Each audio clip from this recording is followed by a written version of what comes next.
आज की वीडियो होने वाली है कुछ डिफरेंट और आज हम बात करने वाले हैं दिल्ली से मेघालय की हमारी रोड ट्रिप के बारे में कि उसमें हमारा क्या बजट रहा, हमारा कितना एक्सपेंस रहा, कितना हमने खर्चा किया, हम कितना सोच के चले थे और कितना खर्चा हुआ। आई नो वैसे वीडियो के हिसाब से मैं कुछ अलग ही तैयार हुई हूँ, लेकिन हम लोग कहीं जा रहे हैं तो आए तो हटके क्यों ना इस टाइम को यूटिलाइज करते हुए आपको एक इंसाइट दे दी जाए कि जो हमारी रोड ट्रिप थी और जो हमारी वो फैमिली ट्रिप थी प्यारी सी, उसका कितना खर्चा आया। ठीक है, और काफी लोगों ने मुझे पूछा भी था, तो आपको यकीन नहीं होगा वैसे कि जितनी उस ट्रिप में हमारी 8 दिन की ट्रिप थी, जितना उसमें नॉर्मली खर्चा आना चाहिए था ना, उसका हाफ खर्चा आया, हाफ से भी कम। और रोड ट्रिप मोस्टली एक्सपेंसिव ही होती है, ऐसा नहीं है कि वो सस्ती होती है, लेकिन स्टिल, और आजकल तो फ्यूल के भी कितने ज़्यादा चार्जेस बढ़े हुए हैं तो खर्चा बहुत होता है, लेकिन स्टिल जो हमारी जो रोड ट्रिप थी वो काफ़ी अमेजिंग रही। एक तो जो हमने दिल्ली से शुरू करके हमारी जर्नी, जैसे हम यूपी गए, बिहार गए, उसके बाद हम बंगाल से निकले, उसके बाद हम असम निकले, मेघालय निकले, तो जो हमने अलग अलग जगह देखी, अलग अलग चीज़ें देखी, वो तो कमाल की थी।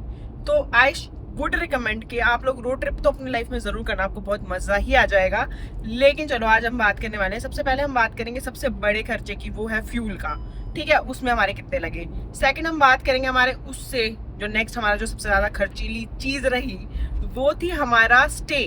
ठीक है, हमने जो भी स्टेज लिए वो काफी अच्छे थे, अच्छे मतलब जिनको सेमी लग्जरी कह सकते हैं स्टे, कोई हम सस्ती जगहों पे नहीं रुके थे। उसके हिसाब से मैं आपको बताने वाली हूँ, क्योंकि फैमिली के साथ सेफ्टी देखना भी बहुत जरूरी है। थर्ड जो हमारा जो मेजर खर्चा रहा वो था हमारा फूड का, है ना। उसके अलावा वहाँ के टिकट्स वगैरह, पार्किंग के खर्चे, छोटे मोटे खर्चे होते रहते हैं। और हमारा एक और खर्चा था, क्योंकि हम रोड ट्रिप से जा रहे हैं तो हमारे टोल के कितने पैसे लगे। तो ये सारी चीजें आज हम कवर करने वाले हैं इस वीडियो में, तो चलिए स्टार्ट करते हैं। तो सबसे पहले हम बात करने वाले हैं सबसे मेजर खर्चे की, जो था फ्यूल का। इस पूरे ट्रिप में हमने 4000 प्लस किलोमीटर कवर किए थे, तो जो कि काफी ज्यादा होते हैं। और जो हमारी पूरी ट्रिप थी वो 8 दिन की थी लगभग। ठीक है, हम संडे को निकले थे और संडे को घर वापस आए थे। तो अब मैं आपको बताती हूँ कि फ्यूल के जो चार्जेस हैं वो कितने लगे, एक्सपेंस थे वो कितने हुए। हमारे जो फ्यूल के चार्जेस और एक्सपेंस हुए लगभग वो थे 24,625, जो कि हम यकीन भी नहीं कर सकते। अगर हम प्लेन से जा रहे होते ना तो अकेले बंदे की इतनी टिकट बनती, राउंड ट्रिप की मैं बात कर रही हूँ, तो अकेले बंदे की इतनी बन जाती है, इससे महंगी पड़ती। लेकिन ये हमारा क्या प्लान नहीं था कि हम प्लेन से ना जाए, हमारा तो बस मन था रोड ट्रिप से जाने का। लेकिन ये कितना कन्वीनियंट और कितना इनएक्सपेंसिव है कंपैरेटिवली, वो भी आप देख सकते हैं। जो हमारी कार की जो एवरेज रही थी वो विशाल से पूछते हैं, क्योंकि एक्सपर्ट तो वही है। तो कितनी रही थी? देखिए, जब हाईवेज पर ट्रेवल करते हैं तो कार ऑब्वियसली अच्छी माइलेज देती हैं। और चूंकि हमारी ग्रैंड i10 जो है ये पहले इनिशियल डे से बहुत अच्छी एवरेज देती है, ये आराम से हाईवे के ऊपर में 19-20 की माइलेज दे देती है। Very good. तो हमने एक्सपर्ट से बात कर ली इस बारे में। 19-20 की हमारी एवरेज रही है, जो कि काफ़ी अच्छी है, काफ़ी अमेजिंग है। तो आप अपनी कार के हिसाब से कैलकुलेट कर लेना। लेकिन हमारा जो टोटल फ्यूल एक्सपेंस रहा था वो 24,625 रहा। मुझे भी यकीन नहीं हो रहा था, मुझे सच में लग रहा था हमने 40,000 फ्यूल पे खर्च कर दिए होंगे, बट दैट वाज अमेजिंग। उसके बाद जो सेकंड हमारा खर्चा था टोल का, क्योंकि वो भी रोड ट्रिप की वजह से ही होता है। तो हमने उसके लिए सबसे पहली चीज़ क्या करी थी कि हमारा एनुअल पास बना हुआ है, क्योंकि हम वैसे भी रोड ट्रिप्स काफ़ी करते हैं। तो एनुअल पास जो बनता है उसमें जो एक्सप्रेसवेज होते हैं वो इंक्लूडेड नहीं होते हैं, 3,000 का वो बनता है। उसके अलावा तो वो तो सारे हमारे फ्री हो गए थे, फ्री नहीं होते वैसे, थोड़ा बहुत पैसे लगते हैं, पर वो आप शुरू में 3,000 पे कर देते हैं। ठीक है, लेकिन जो हमारे एक्सप्रेसवे थे उनके भी काफ़ी एक्सप्रेसवेज आते हैं जब आप इतनी सारी स्टेट्स को कवर कर रहे होते हैं, तो उसमें हमारे लगे थे लगभग 4,000 रुपये। तो आपका अगर इस तरह का रोड ट्रिप का प्लान है तो अपना एनुअल पास जरूर बना लेना, बहुत पैसे सेव हो जाते हैं। हम पहले एक बार हैदराबाद गए थे, जब तक ये एनुअल पासिस का कोई सिस्टम नहीं था, हमारे शायद 10,000 से ज्यादा का लगा था। क्या 10,000 से ज्यादा का हमारा सिर्फ टोल लगा था, 11,000 का आई गेस। तो अभी इतनी लंबी ट्रिप में भी हमें कितने पड़े, सिर्फ 4,000। तो ये काफी आपकी बचत हो जाएगी अगर आप अपना एनुअल पास बना लेते हैं तो। अब जो थर्ड जो मेजर खर्चा होता है वो होता है स्टे का। स्टे जो हमने किया ना वो हमने अलग अलग किया। किसी दिन हमारे लगे 2,500 रुपये, किसी दिन हमारे लगे 1,700 रुपये, किसी दिन लगे 1,500, और ज्यादातर हमारे 2,500 से 3,000 के बीच में ही स्टेज रहे हैं। बस क्योंकि हम जैसे बंगाल से होते हुए गए थे और वापस आते वक्त हमने सेम वही स्टे चूज किया, तो उन्होंने हमें काफी डिस्काउंट दिया। लोग बहुत अच्छे मिले हमें पूरी ट्रिप में, वो बड़ा मजा आया हमें उस चीज का। लेकिन अगर मैं स्टे की बात करूं तो 1500 से लेकर 2000 2500 तक में आपको एक अच्छे कंफर्टेबल स्टेज मिल जाएंगे। तो आप अगर आपको थोड़ा अपना बजट कम करना है, पैसे बचाने हैं, तो आप 1500 तक के भी जो स्टेज है वो बुक कर सकते हो। हॉस्टल्स वगैरह भी बुक कर सकते हो, लेकिन भाई हमें अपनी एक रिक्वायरमेंट के हिसाब से, फैमिली ट्रिप के हिसाब से अच्छे स्टेज चाहिए थे। मुझे अच्छा आरामदायक होटल बहुत पसंद है। मैं तो 5 स्टार भी बुक करने वाली थी, लेकिन हमारे पास इतना टाइम नहीं था कि हम अच्छे से 5 स्टार एक्सप्लोर कर सके, एंजॉय कर सके। काफ़ी दूर दूर भी थे जहाँ पे हमें रुकना था, तो क्योंकि हम ट्रिप के लिए गए हैं तो हम इस हिसाब से बुक करेंगे ना कि हमारी जो पे हमें ट्रैवल करना है, घूमना है, तो हम उसके आसपास की जगह देखें। तो आपको भी जब भी आप कोई स्टे बुक करते हो ना, तो ये जरूर ध्यान रखना कि आप जो भी अपना स्टे बुक कर रहे हो वो आपकी जो भी लोकेशन है, जैसे हमें माँ कामाख्या मंदिर देखने जाना है तो हम उसके आसपास 5 किलोमीटर की रेडियस में ही आपको बुकिंग कर लेनी चाहिए, ताकि आपको वो कन्वीनियंट पड़े।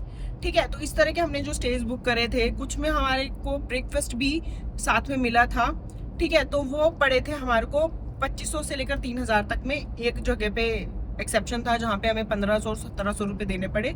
सेम ही जगह पर रुके थे हम, आते वक्त भी जाते वक्त भी। तो ये जो टोटल खर्चा पड़ा था हमारा, जिसमें मैं आपको एक और ज़रूरी बात बता देती हूँ। वैसे तो हमारा 8 दिन का ट्रिप था, लेकिन जो स्टे था वो हमारा ये 6 डेज़ का था। तो 6 डेज़ के हमारे लगे थे लगभग 13,500 एग्जैक्ट, एक्चुअली 13,500 लगे थे, जहाँ पर हमें 2 दिन ब्रेकफास्ट भी मिला था। बाकी दिन हमने अपने ब्रेकफास्ट अलग करा था। और अब ब्रेकफास्ट की बात ही कर रहे हैं, खाने पीने की बात कर रहे हैं, तो हम बात कर लेते हैं कि हमारे फूड एक्सपेंस कैसा रहा था। तो मैं आपको फूड एक्सपेंस की बात बताऊं कि इस ट्रिप पे हमारा उतना खर्चा नहीं हुआ जितना नॉर्मली हमारा हर ट्रिप पे होता है। लेकिन फूड की मैं बात करूं तो अब लगभग एक दिन का हमारी, जैसे 2 जनों की, मतलब 2 हम अडल्ट थे और एक बुग्गू था हमारे साथ जो कि 2 ही साल का है, तो उसके हिसाब से आप ये मान के चलो कि आपका 1000 रुपए में आराम से ही हो जाएगा। मतलब पूरे दिन का जो खाना पीना है आपका 1000 में हो जाएगा। और हम लोग वेज खाते हैं, उसके अलावा हमारी कोई ऐसे ज्यादा प्रेफरेंस है भी नहीं कि जिसमें ज्यादा खर्चा लगे, तो हमारा 1000 तक हो जाता था। उसके अलावा हम अपने साथ एक पोर्टेबल फ्रिज लेके गए थे, ठीक है, जो मैंने अमेजोन से लिया था लगभग 1800 रुपए का। ठीक है, उसके अलावा हम काफी सारी ड्रिंक्स वगैरह जो हम पीते हैं, या कोल्ड ड्रिंक वगैरह जो भी पीते हैं, वो हम अपनी लेके गए थे अपने साथ। और हमने उसको आइस डाल के अपने पास ही रखा होता है, क्योंकि हमें रोड ट्रिप एंजॉय करनी थी। तो हम काफ़ी सारे स्नैक्स और चीज़ें बना के अपने लेके गए थे। आप चाहे तो मेरी वीडियोस में देख भी सकते हो, मैंने सारे ब्लॉग्स डाल रखे हैं, तो वो आप देख लेना, आपको पता चल जाएगा। तो उस सारी चीज़ों के चलते भी हमारे काफ़ी सारी सेविंग हो गई थी। हमने काफ़ी ड्रिंक्स वगैरह हमें वहाँ पे ऑर्डर नहीं करनी पड़ी थी। ठीक है, सिंपल हमने खाना लिया था, वेज जो ऑप्शन थे। स्नैक्स वगैरह भी हमने नहीं लिए थे, क्योंकि वो भी हमारे पास कार में थे ही। और ये आप अपनी जब कार से जा रहे होते हो तो ये एक बड़ा मज़ेदार चीज़ हो जाती है, क्योंकि आप अपने स्नैक्स, अपने ड्रिंक्स, अपनी जो भी कंफर्टेबल चीज़ें आपको पसंद है वो सारी आप अपनी कार में रख सकते हैं। उसके अलावा बच्चे के डायपर वगैरह भी, वो भी सब हम पहले से ही खरीद के लेके गए थे। तो अगर आप अपनी फैमिली की ट्रिप प्लान कर रहे हो तो ये जरूर ध्यान रखना कि अपनी मेडिसिन हमने भी फर्स्ट एड किट पूरी बना रखी थी। उसके अलावा आपकी जो कार है उसके लिए पंप, ताकि हवा वगैरह कम हो जाए तो आप वो कर सके। ठीक है, कार का टायर चेंज करने की चीज़ें वो भी आपको करनी आनी चाहिए, और उसके लिए भी आपको चीज़ें रखनी चाहिए। और उसके साथ में खाने पीने की जो ज़रूरत की चीज़ें हैं, क्योंकि कई बार आपको अपनी प्रेफरेंस की चीज़ें अगर नहीं मिल रही है खाने पीने की, तो आप वो भी जो आपके पास है अवेलेबल उस टाइम पे वो खा सकते हो।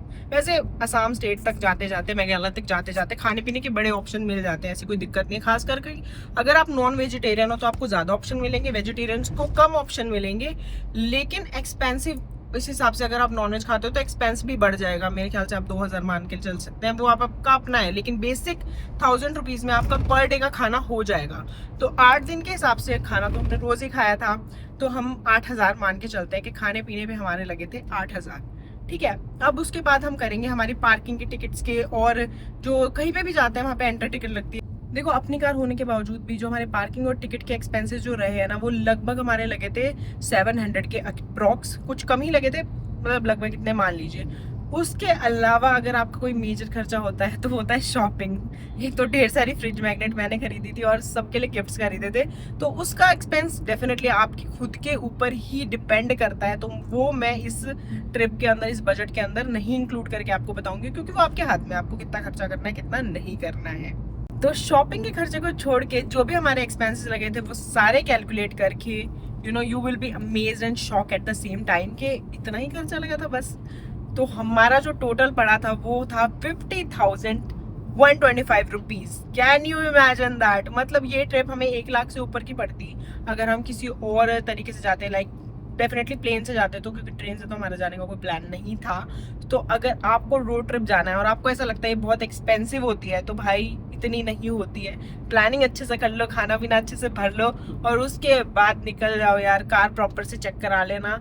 बाकी जो हमारे इस ट्रिप के व्लॉग्स है वो जरूर देखना, सारी जगह को और अच्छे से जानने के लिए कि वहाँ पे आपको क्या क्या देखना चाहिए, कैसे मजे आ सकते हैं। और आज की इस वीडियो में इतना ही था। लाइक शेयर सब्सक्राइब जरूर करना अगर आपको वीडियो पसंद आई हो तो। मिलते हैं अगली वीडियो में। Bye bye.